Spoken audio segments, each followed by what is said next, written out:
When I quit Facebook twice, I had my public account, I had my private account, that my private account wasn't supposed to exist. And on the day I quit my public account first, and it was offering for me to be friends with my private account. And there was my profile picture that I swore nobody was ever supposed to see. So anyway, without further ado, Chris Connolly and hacking Facebook privacy.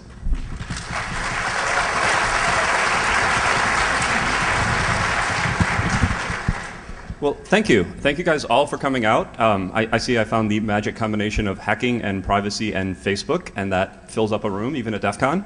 I do have a couple of caveats to put in front of you. So I was once a hacker, or at least a computer scientist. I'm now a lawyer, so if that makes you want to evacuate, please do so now before I get rolling, because once I get talking, I get really angry if people do that. Second thing is, well, that's actually my only caveat. So I'm Chris Connolly. I'm a technology and civil liberties fellow for the ACLU of Northern California. I assume most people know what the ACLU is.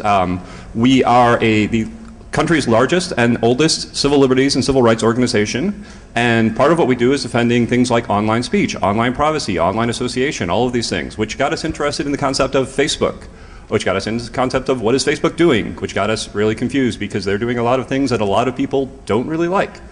Especially in this room. So what we started off with was the idea of, how can we approach this? How can we get people informed? How can we get people engaged? And the thing we found was the best way to get people engaged is to hack it, is to find a way to create tools that work within Facebook, that work around Facebook, that work with Facebook somehow, that make people aware of what's going on, that give them the opportunity to do something better than Facebook does. Because once you do that, then Facebook kind of is in a position of saying, they can't say we can't do that anymore. Because, yeah, you can. It took me 20 minutes and a little bit of JavaScript. So it gives us an opportunity to actually use hacking as a way to create change. And so that's what I'm actually talking about. I'm not talking about how to get 100 million user records from Facebook. If you want that, there's this tool called BitTorrent. You can just download it, you're done. So you don't need me for that. This is about how we can go about, as technologists, as hackers, building tools, building extensions, working with the system we have, and making it better. In particular, I'm talking about the system being Facebook, the 500 million user gorilla in the room, against our squad of hackers. I'll put the odds on us, but we'll see how it works out. So what I'm going to do is basically just talk through a few things, and this is the wordiest slide you're going to see, so don't worry about that. But I just want to give you a few examples of some of the Facebook hacks, or the Facebook privacy hacks, as I'm calling them, that exist today. What have people done thus far? What have they tried to accomplish? How have they done it? It's not going to be a technical talk. I said I'm a lawyer these days, so I'm not going to say anything beyond JavaScript, bookmarklet, anything like that. But what have they done, and how's it worked? What kind of challenges are they facing? How often does Facebook sue you for doing this? What have they accomplished? Are we actually seeing things happening? Is it letting the people in this room who already actually understand the concept of privacy do better? Or are we able to make this into something that creates broader change, whether it's getting lots and lots of people to use these tools, or whether it's simply getting Facebook to change itself? And then finally, where do we go from there? Which is mostly my question to everyone here, because there are people in this room who have far better technical skills than the feeble things that I've done, and some of the more impressive but still limited things that other people have done. How do we as hackers make change? How do we push Facebook to do better? How do we give users more opportunities and more information and more control over their information so that they can reclaim their privacy, so that they can take back the rights and the privacy and the freedoms that they should have without having to surrender Facebook? Because as we just saw, nobody in this room, or not nobody, but many people in this room like Facebook. Nobody's not aware that Facebook doesn't have privacy issues, but you use the controls you have, you try to do the best you can. What we want is a situation where Facebook is actually about privacy. It was 5 years ago. Now it's not so much. So what do we do about that? And I'm going to start by going in the right direction. And then I'm going to talk about where I got started, which is, as I said, I was a computer scientist. It's really rusty, so what can I do? I can still write Facebook applications. So the first privacy hack that I'm going to talk about is my own. Mostly because it's the first thing I did. It's also the simplest and least sophisticated, and I don't have to talk about it anymore, so I can get out of the way. But essentially all this was a quiz on Facebook. About a year ago, quizzes were everything. Which Barbie princess are you? How many children will your best friend's dog have? Whatever the case may be. And so we said, well, these quizzes are actually accessing huge amounts of information. If you run an application on Facebook, not only does it have access to your information, it may have access to your friend's information. And your friend isn't being told you're running a quiz. It isn't being told anything about this. There was at that point no transparency, no granularity, no controls around this. There were controls, but you had to find them. They were very well hidden behind 3 layers of privacy. they look something like this. Actually, this is today's. I didn't save a screenshot from then, but you go in, you find your privacy settings, you go down to the little application corner, you click on the what can my friends see, and you see that, well, I use mine, which is no longer like that, but by default, most of this is checked. But people don't know that. They don't go in and really viscerally see what's happening when you tell them you're sharing things with your friends. On the other hand, if you use an application, if you use technology to show them what actually happens, people start responding. So we wrote something that was pretty simple. You take a little quiz, you answer some questions. There's very obvious right answers if you know who the ACLU is and what we care about. But then you see what happens. What can this quiz see about you? Well, it can see your pictures, it can see your groups, it can see your books, it can see your events, it can see your activities, it can see your friends, it can see your friends' books, it can see your friends' events. And showing people that and making that visible was effective in a way that Facebook's own, here's how we explain our privacy policy with 15 pages of legalese, was not. So it was a way to just hack Facebook really quickly, really simply. As I said, it took me a couple of days of scraping off computer science skills to get it to work, a few more days to get it, well, pretty is not the right word, but a little bit more functional, and let it go. And I'll talk about what it did and what it didn't a little later, but that's like the starting point is, okay, I can run something, I can write a web page. That's basically what a Facebook application is. I can write a web page, I can connect it, I can make something happen, people can use it, and they can do something. Then there's a few other examples I want to walk through. There's an application called Reclaim Privacy. It's actually a bookmarklet, so it's not an application within Facebook. And as you can see, it's a little bit out of date at the moment, but the concept is very similar to what I wrote, which is, well, how do you get people to really see what's going on? In this case, the question was, how do you get people to see what's going on with their own privacy settings? So not just what can applications do, but what's going on. You know, if you go to Facebook, you have this screen now, which is, you can see, you know, you've got some settings, mine are custom, but you can change it to everyone, friends of friends, or only friends for some settings. But then there are all these other little bits. There's your basic directory information, and you can edit the settings there if you happen to notice that's a link. There's the applications and websites, and you can edit the settings there if you happen to know that's a link. You can customize your settings if you happen to see the little buried link there. So there's lots more going on than Facebook's actual interface provides for people. Well, one way to do that is to wrap it, or to create an extension that actually digs through and gives you a little more information. So all this tool does is basically go through your privacy settings and evaluate them and say, it uses good, bad, ugly, but that's not necessarily the right answer, but it gives you a tool. Okay, what does it mean? Instant personalization is currently turned on. You can't see that when you go to your privacy page, but this will highlight. When you go to Yelp, when you go to docs.com, that site instantly has your information. You don't have to opt in. You haven't found the right button to opt out. Oh, here's where it is. You can go click on that. So it's just a wrapper. It's nothing sophisticated. It's not the most complex hack in the world, but it is a whole lot more effective than what Facebook has offered. So that's kind of the starting point. Okay, well, we can give people a little bit more information. Just make them aware of what's going on. Give them a pointer to where to fix things. But actually, we can actually do quite a bit more. There are a couple more hacks which are mostly about actually controlling your information rather than just pointing you to Facebook's controls. This is actually one of the more clever ones I've seen. It's called the Green Safe. So this application, it's actually an application within Facebook that provides an alternative to profile information. So instead of storing your profile information with Facebook, you can move it into the Green Safe. And then you don't have to have it on Facebook anymore. Now what this does, of course, is that means Facebook doesn't have it and the Green Safe does. Now, whether or not you trust the Green Safe, it also means no other application can get it because it's held away from that. You have a different set of privacy controls. You have a different way of managing your own information within Facebook through something that is just a hack, but it gives you a whole new layer of control. You can put a panel on your profile, you can share it with friends, and you can keep it away from applications, and you can keep it away from Facebook and all of their marketing. It's not my profile, which is on Facebook, which can be mined by advertisers, which can be, I can't keep some of this information from being public. I have the limits and the choices that Facebook gives me, and instead, I have an alternative. I have my information here. It doesn't have a profile picture because I didn't add one to this. It doesn't have, it has my interests that I put in here, but it's a separate way of doing this, of communicating within Facebook. My friends can still go to my profile, click on my Green Safe box, and see exactly what I've chosen to put there. But if they run an application, as I talked about before, they can't see it because it's not part of my Facebook profile, it's part of my Green Safe profile.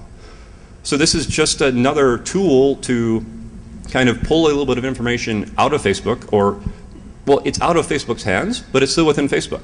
So you don't have to quit Facebook, you don't have to leave Facebook. You can just actually move from a system where you can interact with other Facebook users without doing so with Facebook controlling everything that you do, and Facebook applications having access to everything that you post and all that kind of things. So that's another example of how do we hack Facebook? How do we pull this information into someone else's control using technology? So there's another extension that came out today, or came out about 2 months ago, which is called antisocial. Now, if all of you have used NoScript, this is NoScript for dummies. This is how do we focus NoScript or anything that's a JavaScript blocker on Facebook? Because the people in this room can configure NoScript. The 500 million Facebook users aren't going to. And the reason that's important these days is because of these wonderful social plugins. So Facebook introduced a few months ago social plugins. You go to CNN.com, you go to Yelp, you go wherever else, and you can see your friend shared this, your friends like this, 17 of your friends like this. Even if it's just a like button, you see a little bit of information. What you don't see, because you're not a Defcon attendee, well, you see, but most people don't see, is that, well, actually that means Facebook knows I'm on CNN.com.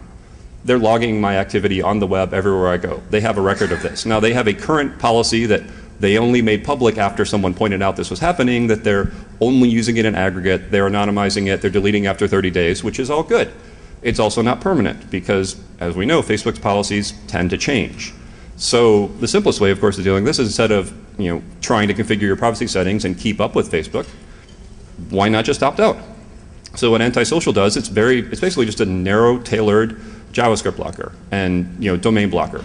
If it's a third-party cookie going to Facebook, it gets blocked. So my friends' information doesn't show up because Facebook doesn't know I'm on CNN. It can't tell CNN who my friends are. You can do the same thing within Facebook. You block third-party applications with the same tool so that they can't see my information when I'm running because it's basically limiting things to the first-party domain. It's nothing technically sophisticated. It's nothing mind-blowing for anyone in this room. But for the general user, it's a new concept of, wait, I can, not only I know that Facebook's tracking me if you explain that to people, but here's what I can do to opt out. I run Firefox. I add a plugin. I'm done. It's a hack. It's simple. It's easy to use, which, as I'm going to say, is very important. But it does something. It actually limits the amount of information that is being shared with Facebook. And it gives users more control and more choices and more possibilities. So it's something that's new. It's something that probably many people in this room haven't heard of. I hadn't heard of it, and that's my job. It's kind of sad. But so it's just a concept. And then you get to the next step, which, as I said earlier, a lot of people have decided, I'm done with Facebook. But what does that mean? If you want to delete your Facebook account, it's a little better than it was a year ago, but at one point, it was hard. You could deactivate your account, and then it would sit in storage forever. You could try to delete, and they would say, well, okay, we'll get rid of some things, and we may or may not get rid of others, and in 30 days, we'll give you another reminder, and if you ever log back in, we'll just, we keep it around for you just in case. And you had to fight and fight and fight to delete your account. Well, one of the ways around that, of course, is to use technology. So you want to commit seppuku. Do you want to kill yourself online? Do you want to actually wipe out your Facebook account? Well, you could use this service. You have to give the service your Facebook username and password, and then it will go through and delete everything for you. All of your pictures, all of your posts, all of your friends, everything. It will destroy each bit of information using Facebook's interface, which means it's not totally clear that everything in Facebook's record is gone, but at least it will clean out your profile and then try to delete it. So it's a tool that Facebook doesn't have. Facebook now does have better deletion, but they're still useful to wipe out everything. I've forgotten my accounts. I've forgotten whatever else. I can use tools like this to do that. And there's seppuku. There's the Web 2.0 suicide machine, which great name. So apparently a better name because this actually made an appearance on South Park. But you have these tools that are getting around what Facebook allows. Facebook doesn't let you delete. Well, these tools can. And then, of course, you get to the bottom question, which is, well, okay, we're talking about all of these hacks for fixing the little things that Facebook's doing. And then they do some other thing, and it's really annoying, and we work around it, and we make it mostly better for the people who get this. Well, maybe the hack we should be talking about isn't fixing Facebook. Maybe the hack we should be talking about isn't just deleting your identity on Facebook. Maybe we should be talking about replacing Facebook. We're not going to get rid of Facebook. It's not going to go away. But what can we do to hack making it easier to move out of Facebook? We have ideas like Diaspora, the privacy-aware, personally controlled, do-it-all, open-source social network. Sounds wonderful. How do you get people there? You know, it's going to launch in September. You'll have the people who care who will be there. What about the rest? What about the people who say, okay, well, I'll sign up for that because it sounds like fun, but I've got 172 friends on Facebook, and they're not all going to sign up, so what do I do? How do you make it easy for people to move? That was related to, it's not exactly the same, but I have to fudge my talk a little bit to make this work, the idea by Power.com. Power was actually more of a social aggregator, but the concept was, well, what you can do is you can give us your Facebook login and password, and we'll just collect all of your information. We'll find out all your connections. We'll hold it for you in our site. In this case, it was so we can connect you between Facebook and MySpace and LinkedIn and High Five and whatever other social networks you're on. But you could also see it as a way to migrate, because once you migrate from Facebook to Diaspora to an open, privacy-friendly social network, and you can bring all your friends with you, and you can do that really easily, it becomes a much more viable alternative. Because, you know, fighting the Facebook Goliath is hard because they have 500 million users, and one at a time you can leave, but that means you're giving up social networking. You can take 100 people with you, but unless that's your entire circle of friends and their circle of friends, some of them are going to go back to Facebook and they're going to keep using it. So if you can get something that actually makes it smoother to transition, that gives you alternatives to porting your information, to porting your connections, to using these other services, then maybe you can get things to happen. Now, of course, Power.com was wonderful. It integrated with Facebook. And this is what it looks like today. You'll notice one icon that is missing. So I've actually summarized the hacks I'm going to talk about, because there are a few more, but they mostly do the same things. They talk about education. They talk about controls within Facebook. How do you control information? How do you protect Facebook from getting it? Or they talk about deleting or moving from Facebook. There are other examples of those, and I want to make sure that I save some time to talk to you guys about that. But what I want to talk about now are the challenges. And as you can see, Power, although not exactly a privacy hack, is running into some of these. So you get a few basic sets of challenges. And these are ordered from, well, easiest first and the last. The technical challenge is not hard. None of the hacks I've shown you were, you know, long-term projects. They were a couple days, a week. They took some JavaScript knowledge. They took, you know, writing an application that was Facebook. Now, when you get to something like Power, a sophisticated, you know, alternative, that's a much bigger project. But most of these other tools are pretty quick. You know, you write it, you go through Facebook's privacy settings, you JavaScript away to single click, change all of them at once. You've got something. So you write a bookmarklet, you write a browser extension, you write a PHP set of pages, and you attach it to Facebook. That's not hard. The harder part might actually be, well, what about the moving target? What if Facebook starts blocking your IP? Or more to the point, what if Facebook just keeps changing? That's a pain in the ass. I'm allowed to say that at Defcon, right?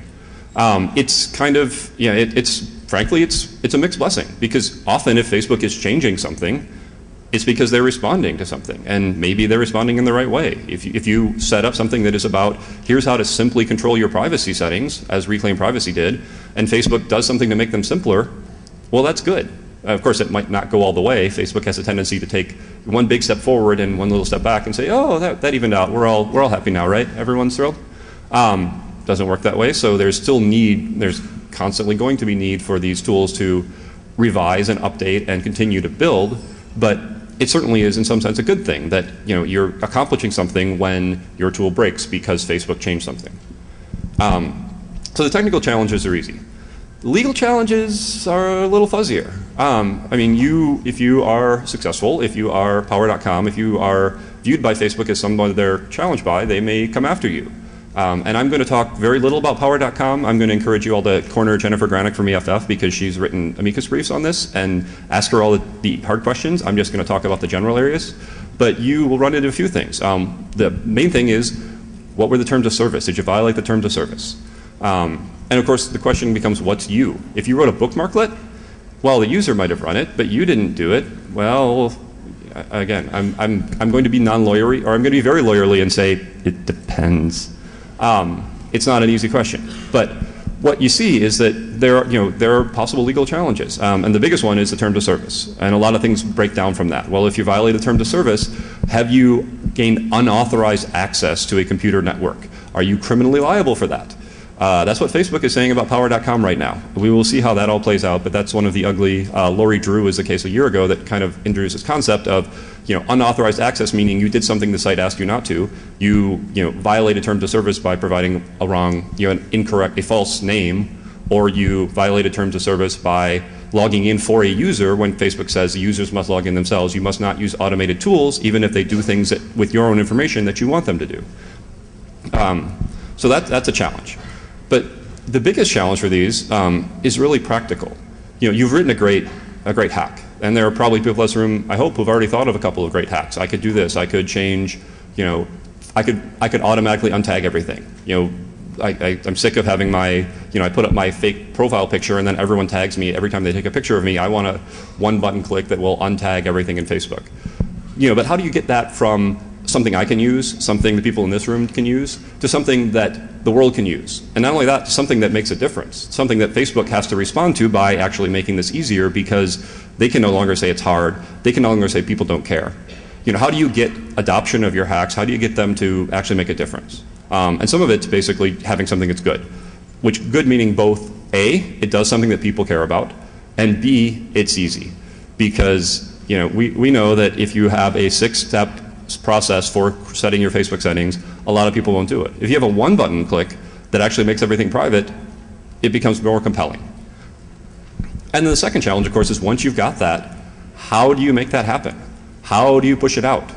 And you talked to me to start with, because that's why I came here, is to pitch that. But the basic idea is you need to use as many channels, as many avenues as you can to make this happen. You need to talk to your advocacy groups. You need to talk to Facebook. You need to talk to the press. You need to do the same thing that you do with all these hacks, but you need to make it compelling in a way that, you've got a great video, you've got a great pitch. You make these things happen. You use, the ACLU or whoever else wants to talk about this to make things happen. And frankly, I want to talk a little bit about what these hacks have done so far and how what we've seen. So what have we seen? We have seen Facebook do some good things. Now, again, it's usually a big step forward, small step back approach. But the challenge is, we do see some successes. We do see some responses. We've seen granular application controls and permissions, so that applications have to actually say, I want to see your friend's profile picture before they can see that friend's profile picture. Now, it's not fully granular, and it doesn't actually involve asking me when my friend's app wants to see my profile picture, but it is certainly a step in the right direction. We've seen simplified privacy controls. That's a good concept. There are some good things there. Now, as I said before, it's also simplified in the sense of we simplified this set of controls and pushed everything off to the corner that we don't care about. So that's something that these hacks and these approaches can still work towards addressing, is how do we make these controls more robust, well, more comprehensive, but also simple to use. And that's a way to look at hacking. But the biggest thing we've seen, the biggest reason these things I think have been successful thus far, and why I hope they will continue to be used and people will continue to try to do this, is that they're actually raising awareness of privacy issues. It's no longer surprising when you open a New York Times or you look at CNN and you see something about Facebook and privacy. It used to be Facebook did something and somebody wrote about it and it went away. And now it's actually a discussion. People are actually talking about privacy. People are actually engaged in the idea of, well, what can Facebook do? And if you present, well, they could do this, it pushes the discussion forward. It gets people engaged in a way that just having your own protection, setting your own settings doesn't. So that's really the biggest success we have seen. And as I said, my little application, the most primitive Facebook hack I've seen, we had 100 and some thousand people use it. And that's because we got collection, we got the weight of the ACLU behind it, and we made things happen. And we actually got a dialogue with Facebook, and we've seen some progress. Now, again, we are going to fight with Facebook, and that's why maybe the ultimate hack really is making Facebook compete with somebody else.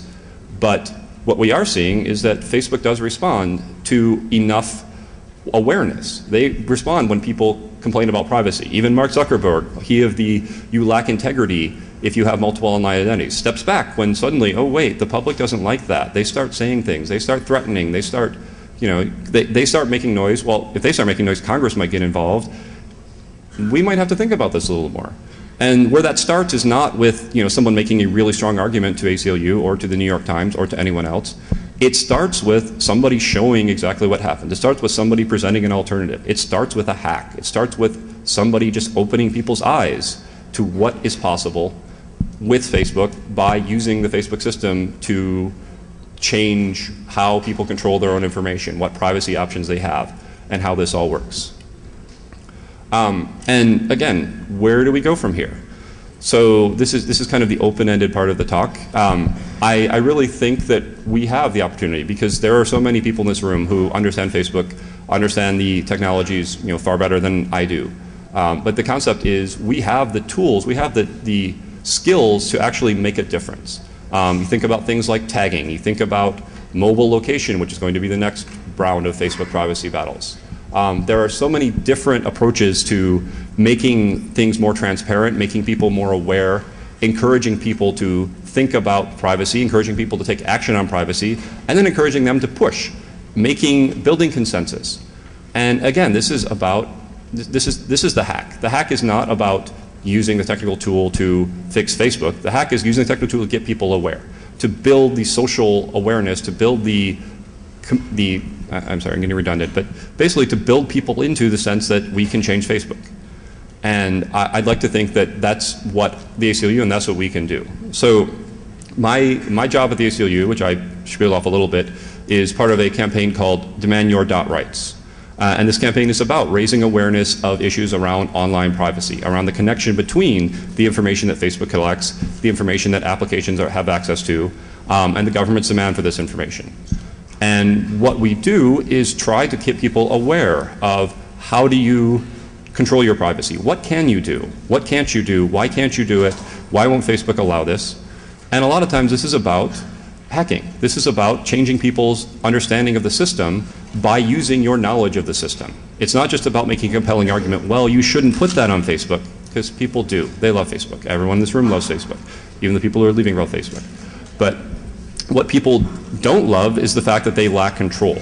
And giving them control is a way to get them involved and engaged in the system in a way that just, you avoid the, well, I can't do anything about it, I might as well just give up on my privacy response. By giving them controls, even if it's limited, even if it's just, an easier way of viewing your privacy settings, even if it's just a way to kill yourself if you need to, it helps people be aware, it helps grow the idea of online privacy, and it helps put pressure on Facebook to make changes. And that's really what we want to accomplish here. So I think the hacking is not so much about breaking Facebook as about fixing Facebook. I do think that having alternatives to Facebook is a part of fixing Facebook, but I also think that Facebook is, we all hope that it will go the way of MySpace and it'll be replaced by something better, but we don't know that. So I hope that we can work together, that we as hackers, that we as the lawyers in the room, everyone else, can find compelling ways to do this and to introduce new hacks, new techniques, new tools that show what Facebook can do, that show what Facebook can't do, that address the challenges that people have with user privacy, and that make it happen. And what I really want to do today, and why I came here, and I left some time for questions. I didn't know that wasn't part of the general presentation scheme here. I apologize. But is to get people to think about, what can I do? What is it about Facebook that annoys me? What is it about Facebook privacy that I wish I could have happen? And how do I make it happen? Do I need a little bookmarklet? Do I need to write a script? Do I need to do something that people in this room can do easily that can make that happen?